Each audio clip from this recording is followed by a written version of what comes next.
പ്രാദേശികമായി ഈ തീരുമാനത്തിന് വിരുദ്ധമായി നേരത്തെ തന്നെ UDF ഒരു തീരുമാനമെടുത്തിരുന്നു.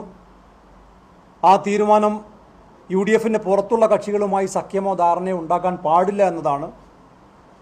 ആ തീരുമാനത്തിന് വിരുദ്ധമായി എവിടെയെങ്കിലും ധാരണ ഉണ്ടാക്കിയിട്ടുണ്ട് എങ്കിൽ അത് യൂത്ത് ലീഗിൻ്റെ അഭിപ്രായത്തിന് വിരുദ്ധമായ നിലപാടാണ്. ആ നിലപാടിനോട് ഞങ്ങൾ യോജിക്കുന്നില്ല. വരാൻ പോകുന്ന നിയമസഭാ തെരഞ്ഞെടുപ്പിൽ അത്തരം കക്ഷികളുമായി ധാരണയോ സഖ്യമോ ഉണ്ടാക്കാൻ പാടില്ല എന്ന ശക്തമായ നിലപാട് ഇന്നത്തെ പ്രവർത്തക സമിതി യോഗം ഒരിക്കൽ കൂടി അടിവരയിട്ടിട്ടുണ്ട്, ആവർത്തിച്ചിട്ടുണ്ട്. ജമാഅത്തെ ഇസ്ലാമിയുടെ മതരാഷ്ട്രവാദം ഉൾപ്പെടെയുള്ള വാദങ്ങൾ വർഗീയമാണ്, തീവ്രവാദമാണ്. അത് ലീഗിന് അംഗീകരിക്കാൻ കഴിയുന്നതല്ല, UDFന് അംഗീകരിക്കാൻ കഴിയുന്നതല്ല.